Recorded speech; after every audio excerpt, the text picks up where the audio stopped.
Welcome back, everyone, to Tater Tanks. Today I am playing the TVP 5051 on the map Mountain Pass. If you saw from the thumbnail already, this turns out to be a really good game for me. Not that you can tell from the start here, but yeah, trust me, it gets better. We're in a tier 10 matchup, which works out well for me. I mean, usually the ace tankers or the high damage games come from tier 8 or 9 games, right? But this one, tier 10, no tier 11s, which makes the penning easier.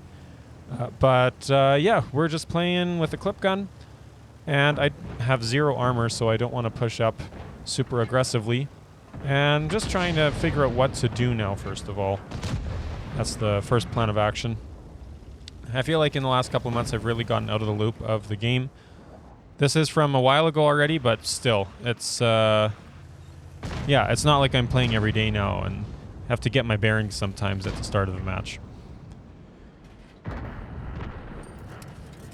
So we got one shot off into that AMX 50B, I believe it was. Just off the get-go there.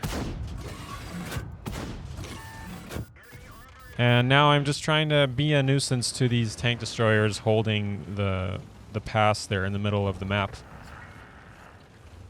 Now I will address the skin, the 3D style. I have quite a few buddies that absolutely hate it. It's not my favorite 3D style in the world, but it's the only one I have for the TVP, and I don't dislike it enough to take it off. I don't know, sound effects don't bother me that much. But I also have the in-game effects volume set pretty low, and the music is off completely. So take it or leave it. I'm fine with it. And if you love it, let me know in the comments. And if you hate it, then you can also let me know in the comments of the video. Who do you agree with more? Maybe I should make a poll out of that. But now we're getting a couple more shots into this. Oh, beautiful. I do get that M48 pattern. Nice, all 4 shots into him, and that is 1,785 damage total now. So that worked out really well in my favor, but somehow we left the bridge all alone, and a bat shot came across. So I've got to try to defend this now. And of course, I peek before I'm done reloading, and I don't get any shots in. And the enemy team is pushing the top corner of the top side of the mini-map pretty aggressively. So we are down 2 to 3. Not that that's terrible, but looking at the mini-map, we have control of one side and they have control of the other side. I'm going to try to get away before that Jag shoots me. Nice, I get it. And now he's on a long reload, but I do not want to push this very hard with the amount of support that Batchat has from the Jagdpanzer. So yeah, I'm still just kind of going back and forth, trying to figure out what to do. But now that the Batchat pushed back up, I think he was trying to follow me, and the 155 is here helping me out now, so I'm gonna try to get some shots into this Batchat now that I have some support from the Foch. But I still don't want to take any shots from the Jagdpanzer if I can't help it.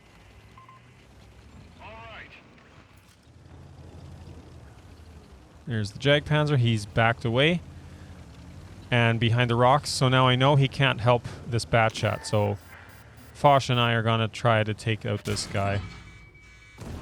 And I know I'm going to probably take quite a few shots here from him. I could have played this way better. But I do get all 4 shots in. Take a lot of damage from the Batchat for that.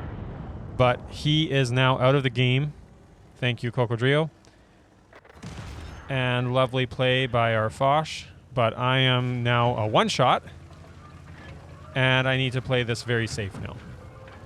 But on the flip side, I have 3k damage. So I've traded okay, but not my best play, not by a long shot. And of course I don't pen that. There we go. So they have 2 enemy tanks on our base. I'm going to wait for a reload and for that T100 light to push up and try to reset cap. You can also see that the mouse is unspotted. And the T100 Lite drove past her, but he didn't get spotted, so he is also at cap now. So I need to be careful and try to get some plays going here. Now the mouse is pushing up.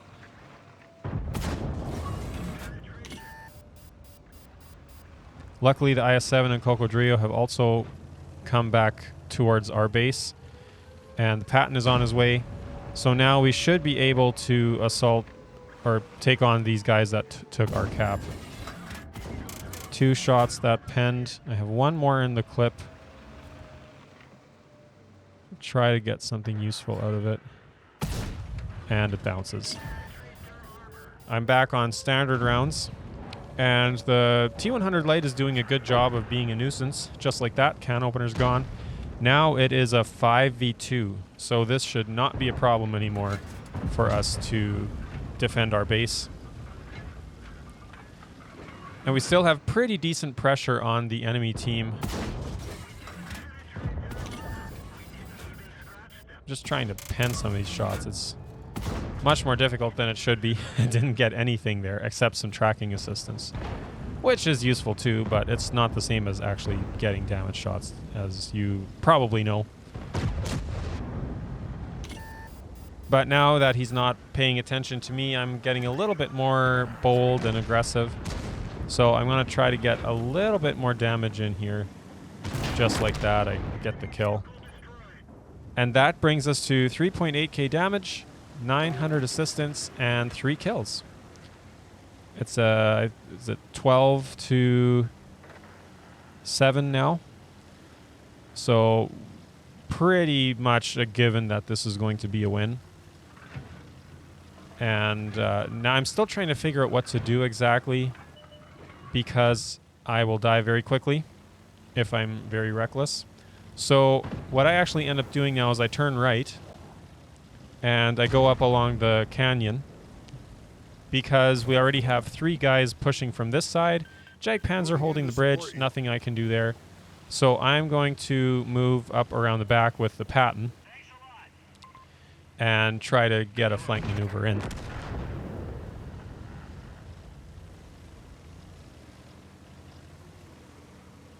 But we are both one-shots, so this will be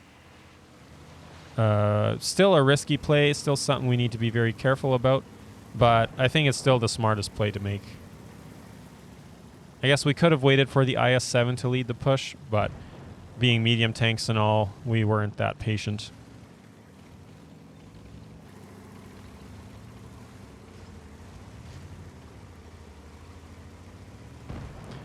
This game hasn't been all that crazy.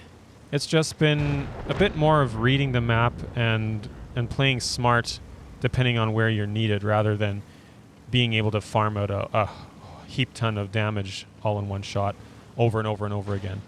So there is that difference. And I get super duper lucky here. The K91 bounces his shot onto my track and I take the kill.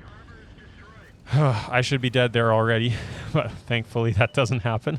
And now the TVP makes a play. And if I had been a bit more confident in these shots, I could have won here. But unfortunately, I get taken out by the enemy TVP, who thankfully gets taken out by the IS-7. But yeah, you see I had green on the back of his turret as the TVP was facing the Patton. So if I had been a little bit quicker on my mouse, we could have won that, or I could have won that without losing all of my HP. But that's the game, and now it's just cleanup time. Last battle, or the last tank done, and that is the game.